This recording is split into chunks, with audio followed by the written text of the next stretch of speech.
keynote talk of this conference. It's an immense pleasure to introduce our second speaker, Dr. Kate Botterill, who's a lecturer in human geography at the University of Glasgow.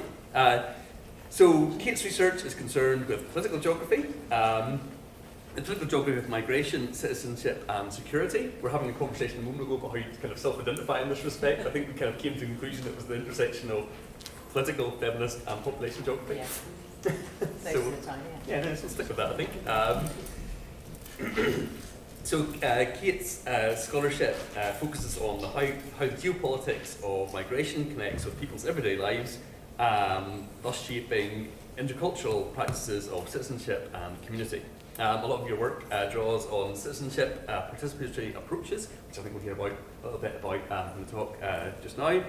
And before I hand over, I'll just say that Kate is also a fellow of the Royal Geographical Society, the Higher Education Academy, a committee member of the RGS IBG Population Geography Research Group, and you're also a co-convener of the Glasgow Refugee Asylum and Migration Network. Kate's also the PI in a large ESRC grant, which has just started, runs for 3 years.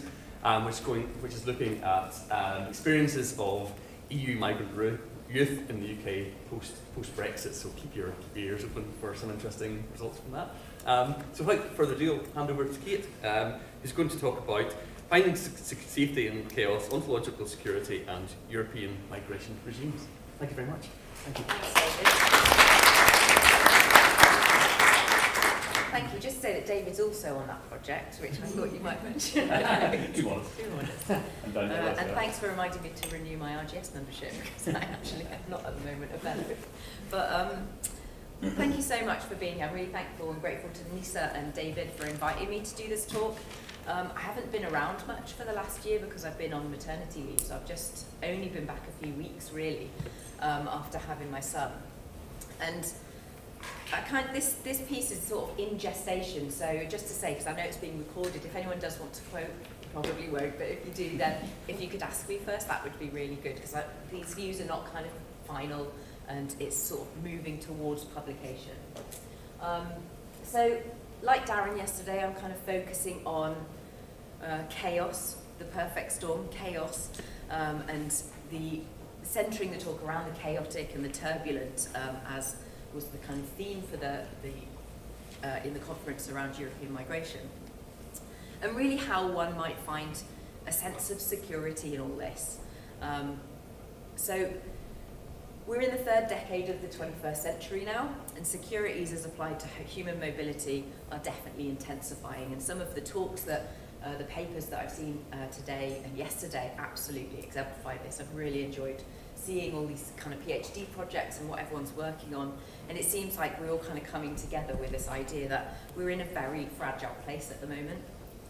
We're witnessing potentially the re-emergence of Cold War geopolitics that's exacerbating food and energy insecurity and producing new forced migrations across Europe.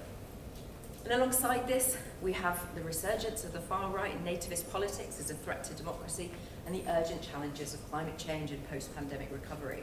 So it kind of feels like we're in this chaotic swirl of environmental, political and health crises met with quite futile efforts and failed solutions. And I'm sorry for this kind of doom and gloom, but as I said, I've recently come back to work, and after a year of blissful park walks and nursery rhymes, everything looks a little bit pessimistic and bleak out there. But I also feel very privileged to be in the position that I am, and very lucky to be here.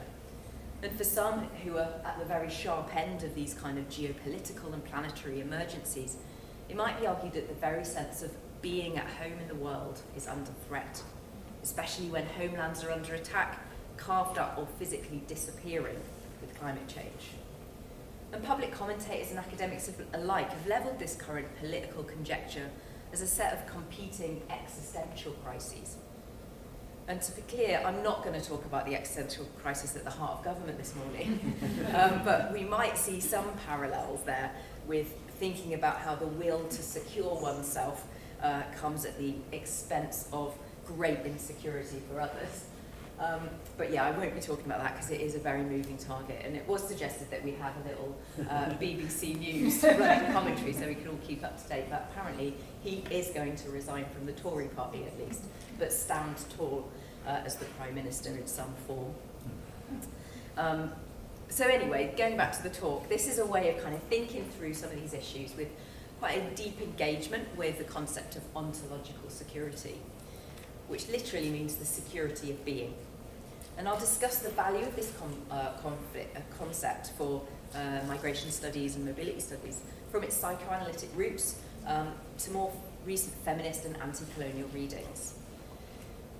So I'll be raising questions about how we might sustain a collective sense of ontological security, and question actually if such security can ever be just. So, but that was supposed to be there when I was talking through all of that bleak crisis moment. Okay, oh no, it wasn't, sorry, I missed a page. Okay.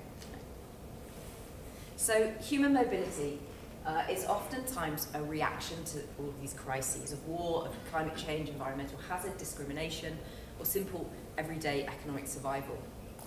For many people fleeing Ukraine, the drivers of these forced migrations are multiple, and the Russian attack is an invasion of homes, livelihoods, and families.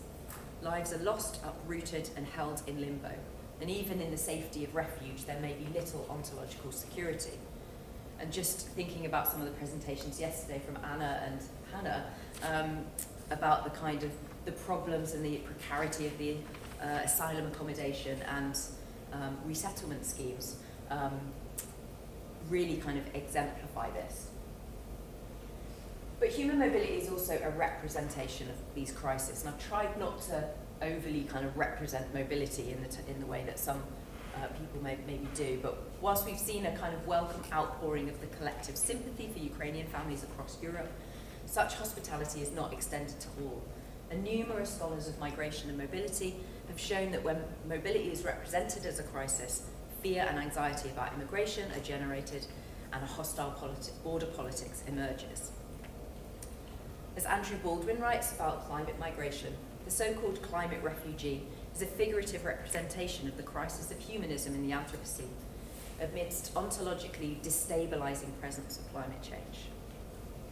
So migration is framed as an unwanted transgression from an ideal, orderly world, as Carol Farbotko writes. And this is rallied with different tones, safe, orderly migration being the kind of key aim of the benign global compact of migration, for example. But also populist politics relying on anti-immigration tropes in seeking to restore order, portraying mobility as an existential threat to national identity to justify a violent politics of exclusion. And this has taken on new meanings during the coronavirus pandemic. So if we look to the UK, for example, we see the herding of asylum seekers in unsafe and unregulated accommodation during the pandemic, the shifting legal landscape for EU citizens after Brexit, the creeping externalisation of the border through asylum management in Rwanda, where mobility, ironically here, is deployed as a way to enhance security, and the appalling criminalisation of historic mobilities and the deportation of British citizens of the Windrush generation. But fear begets fear. The act of bordering is itself a claim to ontological security for some, yet it inevitably generates ontological insecurity for others. By holding things in, we keep things out. And we witness this in the securitization of human mobility through hostile migration border policies, militarized border practices, and the unequal policing of mobile bodies in everyday life. Pat Noxolo writes that the body of the asylum seeker, for example, inhabits a security scape, a point of articulation between the nexus of security, migration, and development. The asylum seeker, she argues, flees insecurity, yet is constructed as a security threat, as we've witnessed in stark proportions recently. And becoming secure in this space involves a continual embodied negotiation of identity and difference. And for sometimes that can last many, many years. So Pat Noxolo's notion of security here is grounded in the everyday. It's articulated through bodies and cells, what Chris Philo a decade ago called small s security, that is inextricably linked to big S security of like national and global scales. And it's this kind of multi-scalar relational reading of security that I find so compelling, and as a way to analyse the kind of interplay of security and insecurity, how some people's securities are at the expense of others' insecurities, and how the will to make oneself secure becomes the source of ontological insecurity. Feminist scholars in particular have interrogated the finer scale of security to illuminate more diverse spaces, relations, and subjectivities. And as Payne and Stahaley argue, the intimate lives of individuals are entangled with global and national security agendas, discourses, and acts. They argue that intimacy, through this kind of notion of intimacy geopolitics, intimacy is not simply the terrain on which broader sets of power relations are written. It's already out there quietly working to produce domination as well as resistance across all practices and sites. And such sites and practices are always political. And feminist geography's focus on political agency is an important counterpoint to some of the more state-centric analyses of security, because it acknowledges the kind of interactions, the resistances, and importantly, the confrontations of systemic injustices like of white supremacy, patriarchy, and capitalism. So how might we approach this concept then, and understand this interplay between ontological security and insecurity using these kind of approaches? And I think feminist theory helps us recognise that the security of being is deeply entwined with our relationships with others and with our environments. It's a way to discuss multiple understandings of security, how it's experienced at different intensities, in different times and places, and how social, economic, and political insecurities intersect with individual psychological registers and emotions.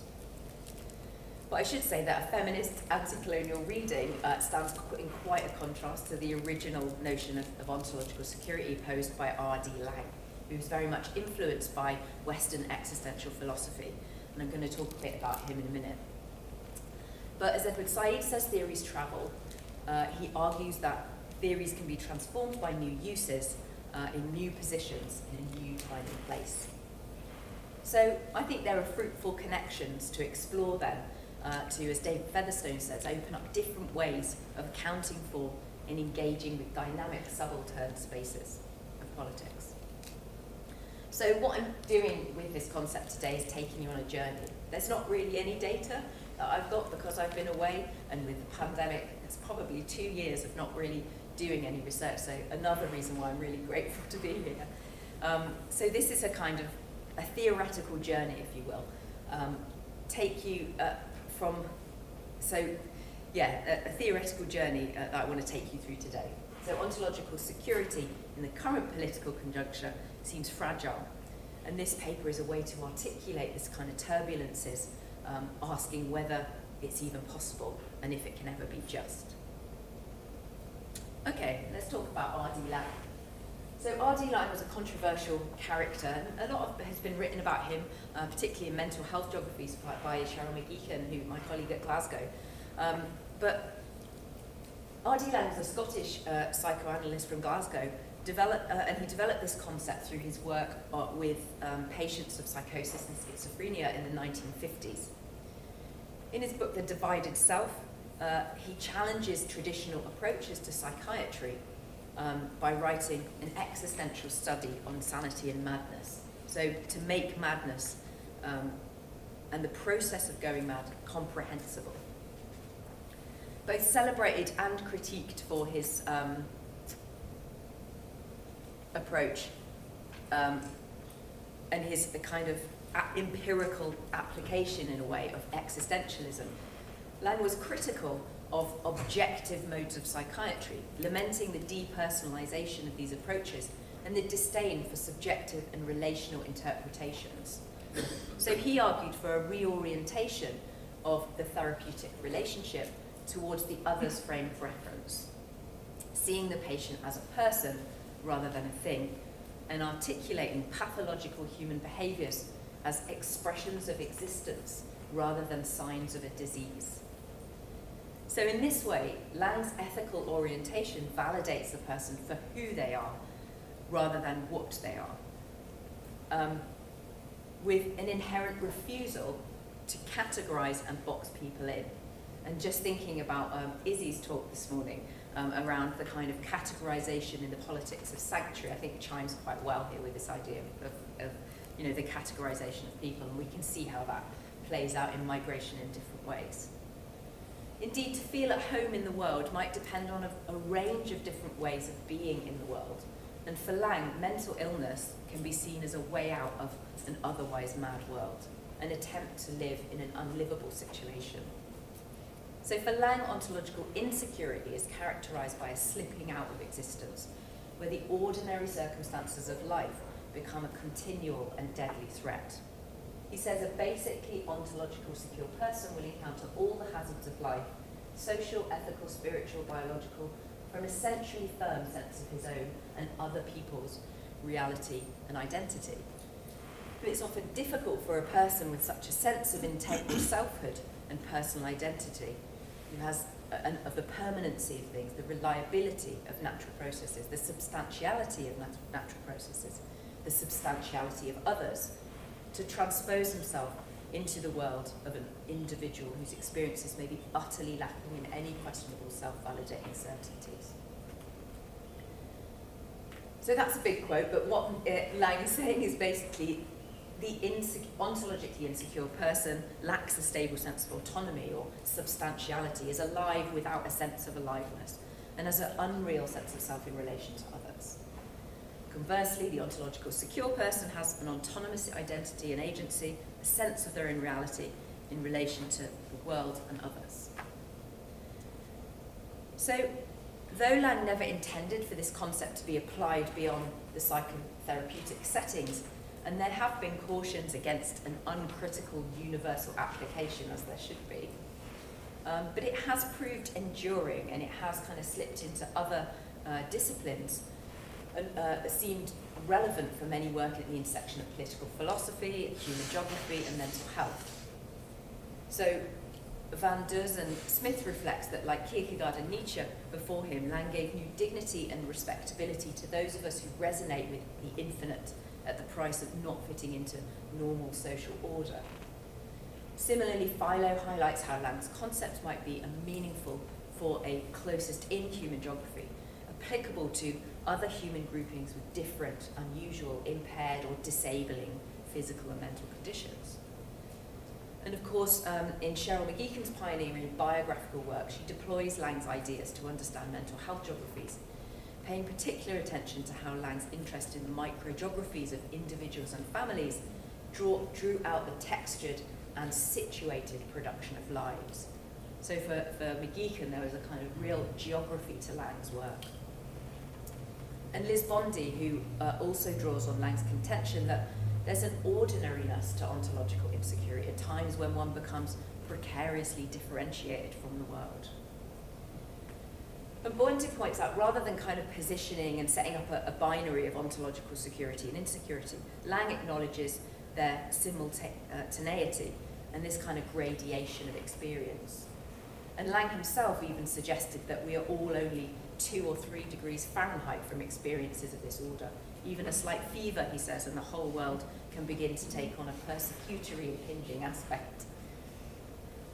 And this has, we might kind of think, yeah, no, I know when I feel like that, but I mean, it has quite chilling prescient, stressing in the current moment when we live amidst, really severe environmental, biological, and political stresses that are all interlinked, and that kind of erode the idea of the permanency of natural processes, and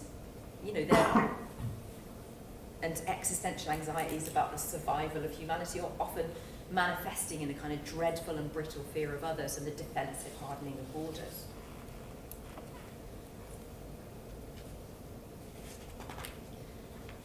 So, following Chris Philo, I caution against the universal application of this concept and uncritically to very broad existential crises, but seeing more of its value in kind of exploring how global insecurities and planetary insecurities are also kind of grounded in bodies and selves and lived out through human experience.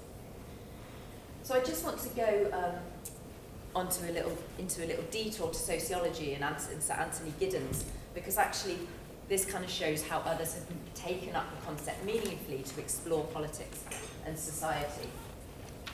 So Anthony Giddens reworked Lang's concept, writing at a time when Lang's career as a psychiatrist had actually been largely discredited for various reasons due to kind of some controversial therapies, and I won't go into the detail, but there's different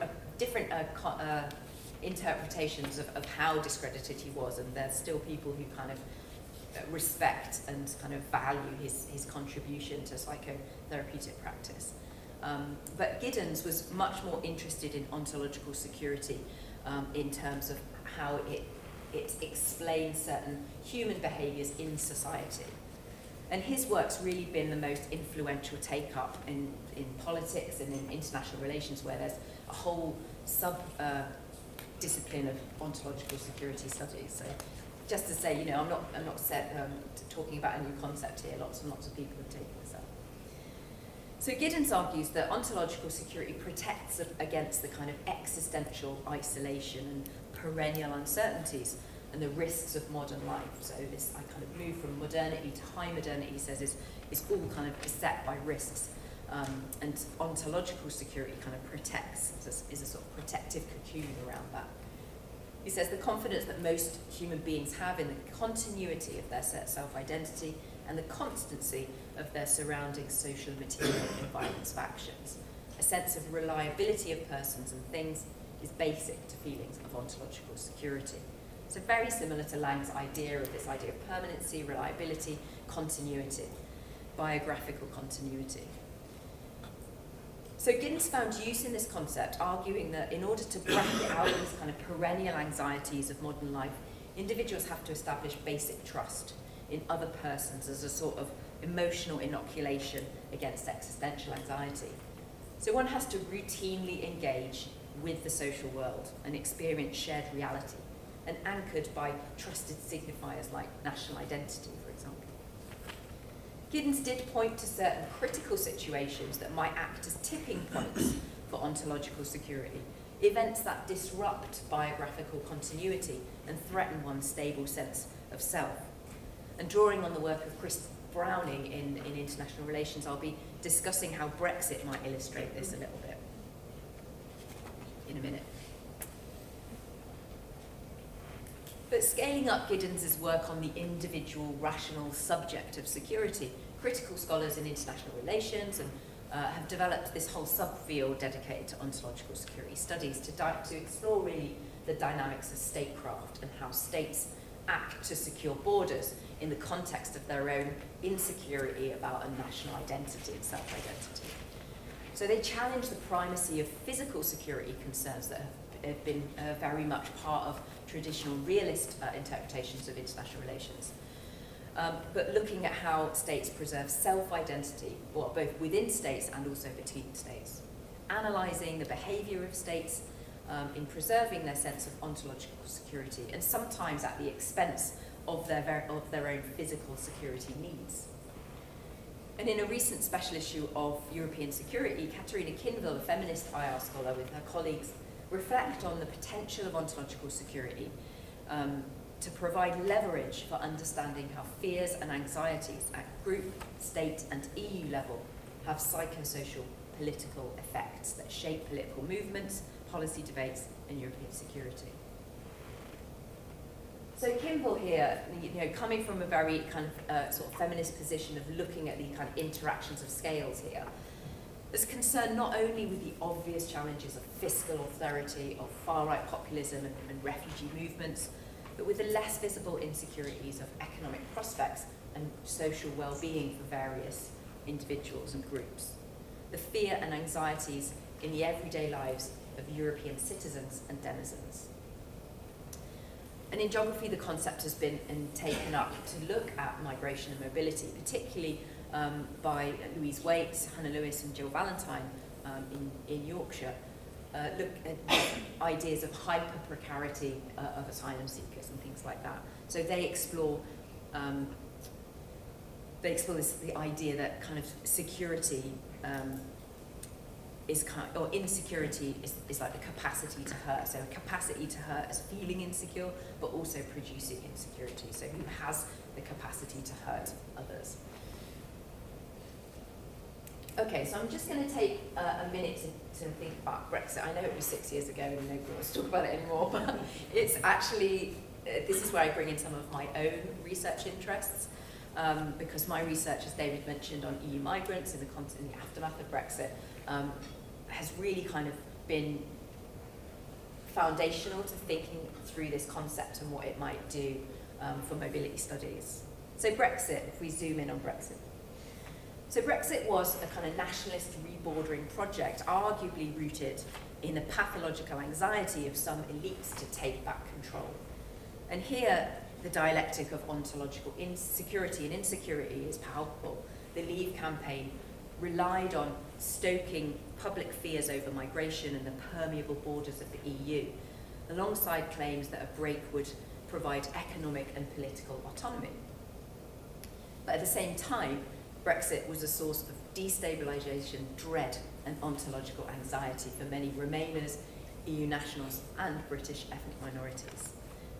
And as Chris Browning writes here, an event that rocked their biographical continuity and stable sense of time and place.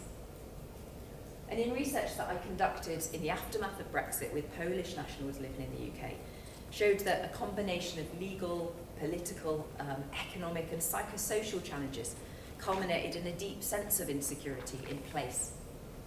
To be settled, whether in place or on the move, is foundational to a sense of ontological security. It implies safety and continuity, having a permanent home. And having to reapply for one's right to settle in place sets up new citizen hierarchies and reproduces under the surface divisions. And many EU migrants that I spoke with, Polish migrants, have either experienced post-Brexit hate crime or anticipate doing so, nurturing various techniques of composure as noble rights to counteract potential situations of conflict. So for EU nationals, well, I can talk about Polish nationals, but I think others have also written more broadly around EU nationals living in the UK after Brexit. There were everyday insecurities around fitting in, around speaking out, speaking with an accent, and feeling equal in the context of the UK's hostile environment, border politics. Settled status, if we think about that bureaucratic exercise, is an untested form of citizenship at a time when border regimes are intensifying in Europe. It's really more of a census exercise than an actual prescription of rights. But settlement, as we know, is a complex journey, and migrants embed into communities in very diverse ways. So there's a difference between being a resident and feeling at home. So it might be argued then that despite the cushion of Europeanness, despite the cushion for some of whiteness, Brexit has produced ontological insecurity for some EU migrants who no longer feel at home in Britain. Now, in her work on mental health, I've already mentioned Cheryl McGeechan a couple of times, notes that ontological insecurity reflects a willful disentangling from geography, a disconnection from home, a loss of one's place in the world. And we could read this place as territorial, as homelands being carved up or physically disappearing, as I was talking about earlier, physically disappearing underwater, producing a lack of spatial constancy. Or we could replace as imaginative, as spiritual, the feeling of disconnection from surrounding environments, where home doesn't feel like home anymore. And the emotional labour involved in proving one's identity at home means that a simple formality is much more a complex negotiation of identity and a tangible turning point towards more compliance, sometimes quite reluctant compliance with new visa regimes in post-Brexit Britain. And paradoxically, 6 years on, after Brexit, the ontological security promised by the architects of Brexit has not really been achieved. Lord David Frost made an assertion recently that Brexit is working, but I don't think that that's widely shared. The project for national renewal, as Frost terms it, is characterised right now by a defensive hardening of borders, the dismissal of democratic dissent as a culture war, and a lack of trust in our governing institutions, with just last week a 60% disapproval rate for a government that's actually just fallen apart. So, yeah. So we find ourselves in a fragile place once again, and as Browning argues that Brexit is a kind of example of what Giddens called these critical situations that disrupted Britain's place in Europe and caused other kind of disempowering disruptions for some people, but it also emboldened others. But even for those for whom Brexit signified a victory, this hasn't led to a sense of ontological security. The very act of bordering is driven by a fear of others. So rather than borders providing a sense of constancy in an otherwise volatile world, the modern nation state, I argue, is always sustained through ontological insecurity. So that's kind of like my key point of the lecture.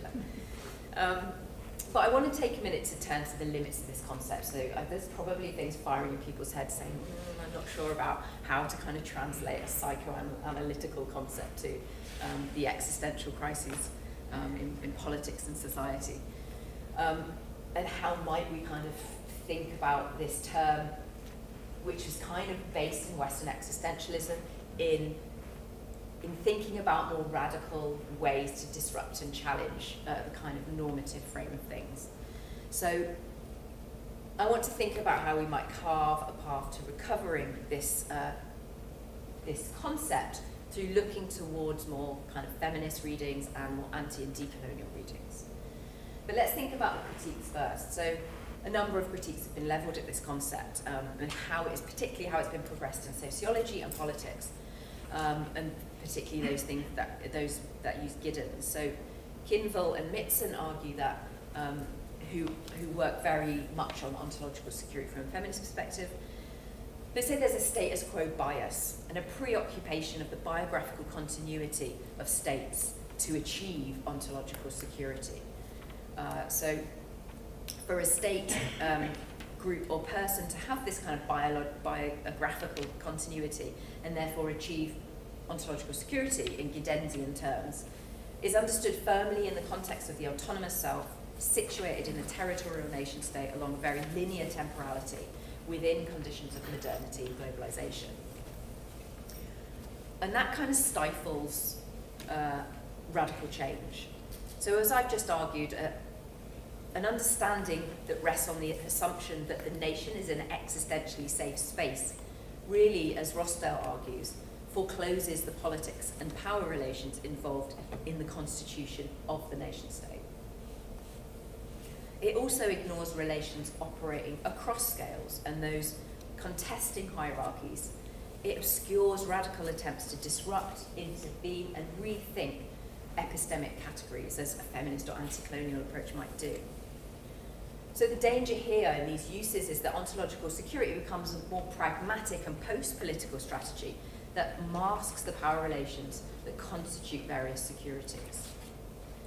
And as I set out at the beginning of this talk, attempts to achieve ontological security by the nation state often are violent and othering in their reproduction and consolidation of normative hierarchies, privileging those living successfully in existing hierarchies. So how might we think differently then? So in a promising departure from these kind of Eurocentric imaginations of security, Shajahan and Wagner invite readers to sit with the discomfort of the limits of our imaginary, to recognise, like Lang, that ontological security is a fantasy informed by an onto-epistemic grammar consisting of anthropocentrism, naive realism, and the linearity of time.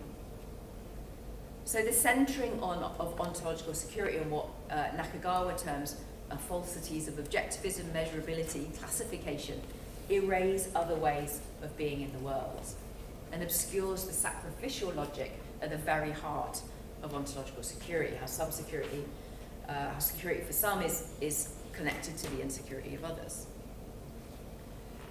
So there are then different ways of being secure that are less ordered and less bordered and in flux.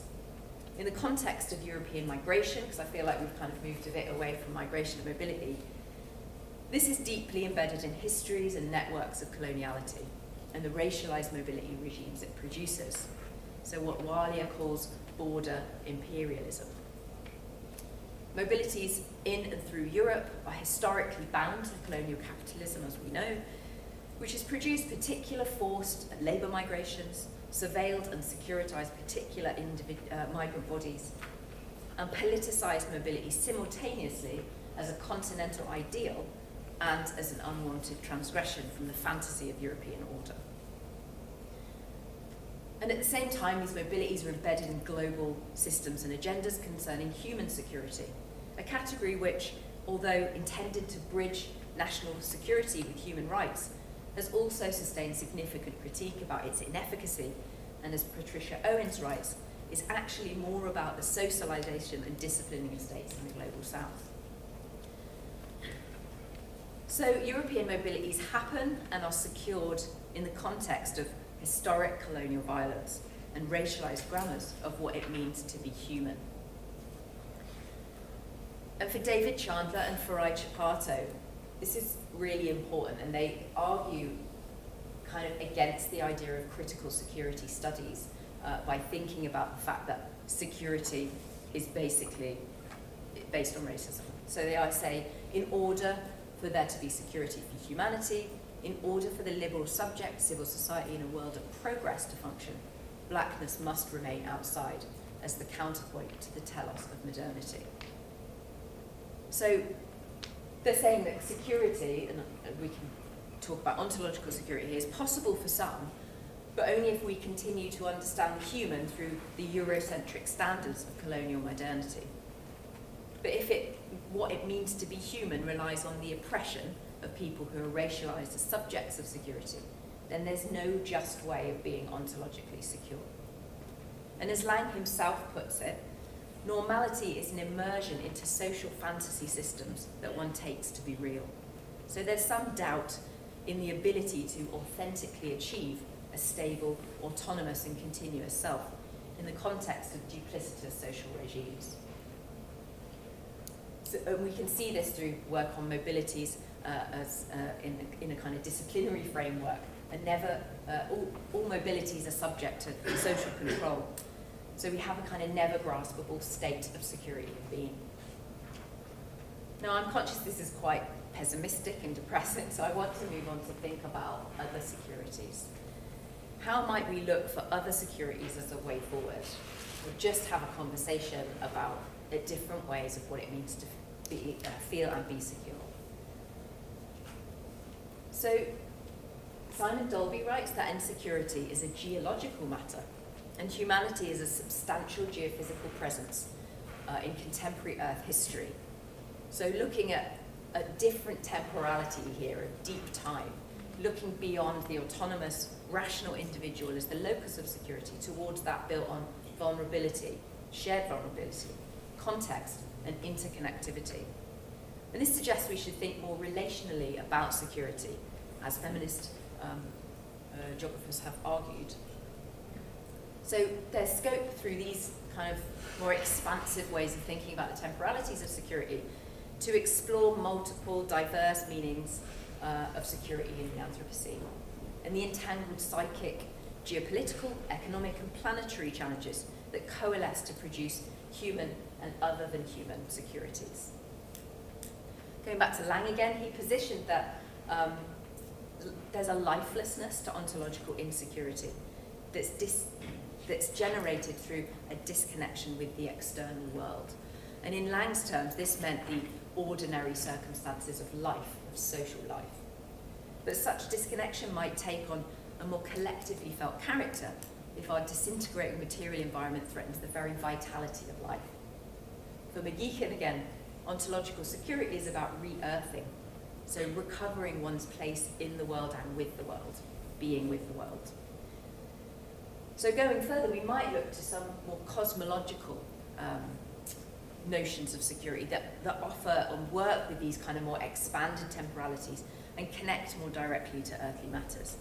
And I'm conscious now that Stefano's paper earlier was really talking about the role of the Catholic Church. He was talking about the role of the Catholic Church in managing displacement and what the role of the Catholic Church has been in constructing the values underpinning the global compact of migration. So this kind of, in a way, is a sort of non-secular approach to thinking about, based on spiritual values around human dignity and what it means to be human. So there's that's already kind of happening. But of course, as we were discussing in the session, with this comes particular questions about the power of certain canonical institutions to produce meanings of humanity. And we were talking about that in the context of meanings of the family, for example. So what I'm going to focus on is not the kind of, there have been a lot of post-secular readings of ontological security. For example, Shani writes on kind of the Sikh religion and thinking about an embodied sense of security through the Khalsa.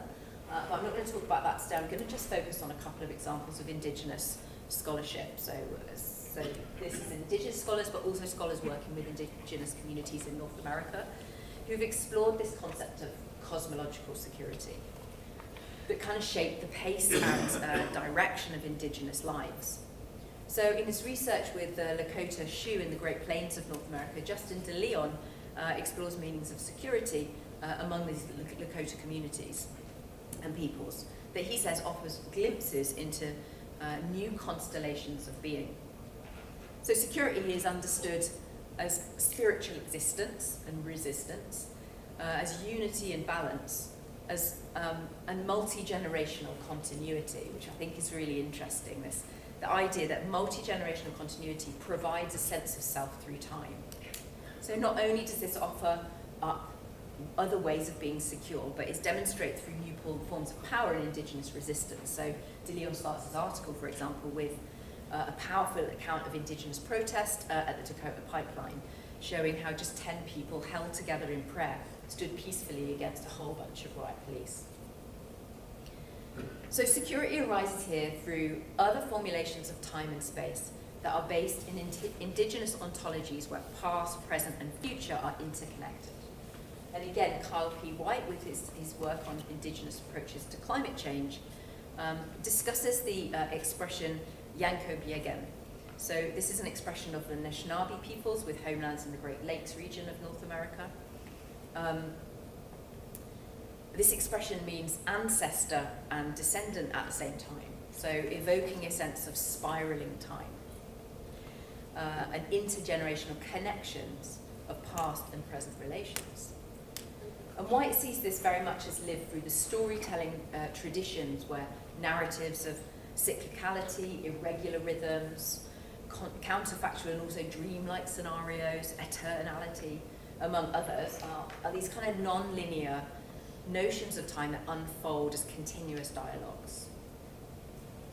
The narration of indigenous mobilities exemplifies this. So Scott Lyons notes that the Anishinaabemowin's migration story always has this idea of home, but home is not just a destination to be reached. It's described as both a destination to be reached, but also it's also stopping points along the journey.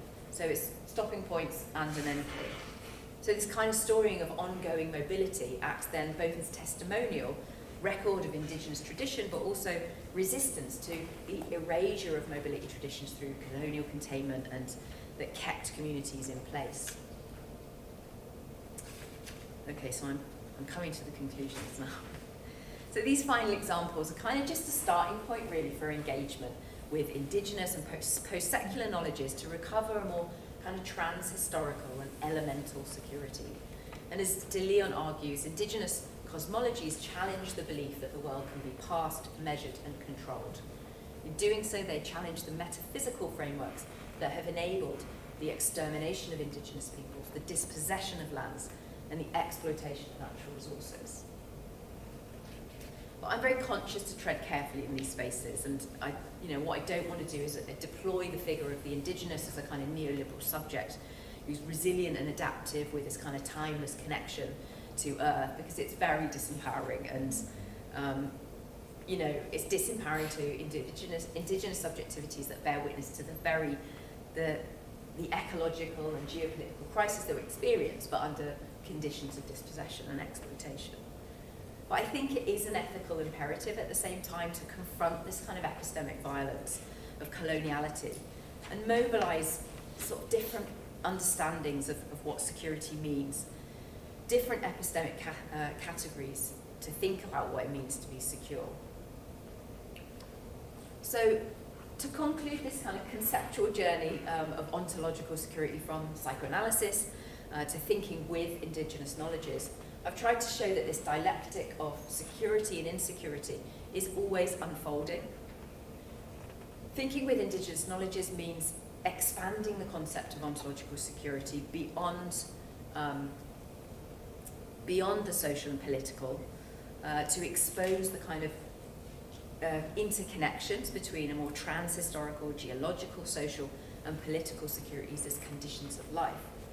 But it also means challenging this kind of hyper-separation of mind, body and matter towards a much more relational, mobile and cosmological reading of ontological security based on multiple human and other than human ways of being in the world. And as Gibson Graham reflects, the construction of belonging as being with suggests an affect of love and an ethic of care. Belonging within a heterogeneous monism of vibrant bodies, an ethic of attuning ourselves more closely to the powers, capacities and dynamics of the more than human. So it's really this kind of enmeshment of mind, body, world in different times and places, in all its unpredictability and chaos, that might help us kind of navigate these oscillations of security. And Lang's original concern with the micro-interaction and relationalities between person and world, I think can be enlivened by a feminist and anti-colonial lens because it evacuates these much more fixed and linear notion of borders, of identities and of belonging found in classical geopolitics, in realist IR, and recovers these much more multi-scalar, messy entanglements and the power geometries that underpin securities. And it also might help foreground a politics of resistance, exposing, already people are exposing in this conference the dehumanizing narratives of security, but I think just this idea of thinking with indigenous knowledges, looking at different conceptions of security, does sort of bring to light and expose some of the violences produced through the conditions of colonial modernity as well.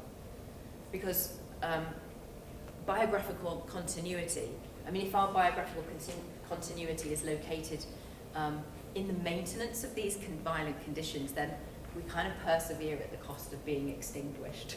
So for me, undoing this kind of epistemic violence means that we must mobilize these kind of alternative categories of a security of being.